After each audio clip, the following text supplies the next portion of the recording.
જય સોમનાથ। ગીર સોમનાથ વેરાવળ તાલુકાના શિક્ષકોનો અનોખો સેવા યજ્ઞ સામે આવ્યો છે। વેરાવળ તાલુકાનો કોઈપણ શાળામાં અવસાન પામનાર બાળકના વાલીને બીજા જ દિવસે ₹70,000ની મદદ કરવામાં આવે છે। શું છે સંપૂર્ણ વિગત? સમાચાર તરફ નજર કરીએ। શિક્ષણ એ પવિત્ર વ્યવસાય છે। આ પવિત્ર વેચતા શિક્ષકો પાસે આ પવિત્રનું ઝરણું આપોઆપ જ વહેતું થાય તો તેમાં કોઈ નવાઈ નથી। આજે આપણે વાત કરવી છે ગીર સોમનાથ જિલ્લાના વેરાવળ તાલુકાના શિક્ષકોની કે જેમણે પોતાના કાર્યોથી સમાજમાં એક આગવી મિસાઇલ ઊભી કરી છે।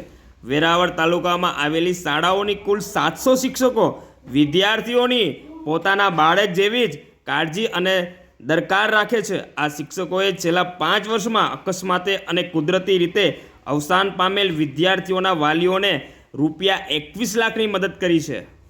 આ અંગે વેરાવળ તાલુકા પ્રાથમિક શિક્ષણાધિકારી હરદાસભાઈ નંદાણીયાએ જણાવ્યું છે કે તેઓ થોડા વર્ષ પહેલાં ભેડિયા શાળામાં શિક્ષક તરીકે કાર્યરત હતા, ત્યારે એક બાળકનું અચાનક કુદરતી રીતે અવસાન થયું અને આ અકસ્માતમાં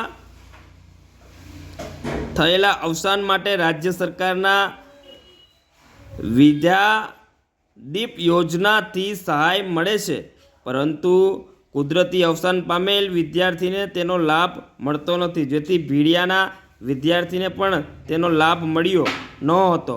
વિદ્યાર્થીના વાલી આર્થિક રીતે નબળા હોવાથી વિદ્યાર્થીને અત્યંષ્ટિ અને તેના ક્રિયાક્રમ માટે પણ નાણાં ભીડ અનુભવતા હતા। તે જોઈને મને આવા વિદ્યાર્થીઓ માટે કંઈક કરવું જોઈએ તેવો વિચાર આવ્યો હતો। તેના થોડા સમય બાદ પોતાની વેરાવળ ખાતે પ્રાથમિક શિક્ષણાધિકારી તરીકે નિમણૂક થતાં તાલુકાના શિક્ષક સંઘ સાથે ચર્ચા વિચારણા કરી આવા જરૂરિયાતમંદ વિદ્યાર્થીઓ માટે કંઈક કરવું જોઈએ એવી ભાવના સાથે આ શરૂઆત કરી હતી।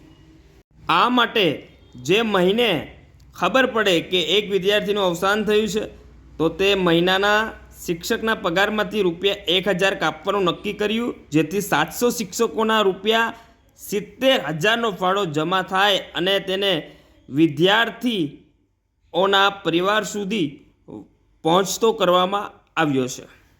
આ ઉપરાંત આ ફાળો વિદ્યાર્થીના વાલીને હાથોહાથ ચેક સ્વરૂપે પહોંચતો કરવામાં આવે છે, જેથી વિદ્યાર્થીઓના વાલીને કોઈ નાણાં ભીડ અનુભવવી ન પડે અને મૃત્યુ પછીના ક્રિયાક્રમ માટે કોઈ પાસે હાથ લંબાવવો ન પડે। આવી જ રીતે વેરાવળ તાલુકાનો શિક્ષક સમુદાય સંવેદનાભર કાર્ય કરીને એક શિક્ષક તરીકેના કાર્યને દીપાવ્યું છે, પરંતુ સમાજ માટે પણ એક ઉદાહરણ ઊભું કર્યું છે। અને આવા જ સમાચાર ગીર સોમનાથ જિલ્લામાંથી આપને નિહાળવા હોય તો the Gir Somnath live YouTube channel સાથે જોડાવા સબસ્ક્રાઈબ કરી લેજો અને આપણા તરફથી લાઈક કરજો, કમેન્ટમાં અભિપ્રાય આપજો, શેર કરજો।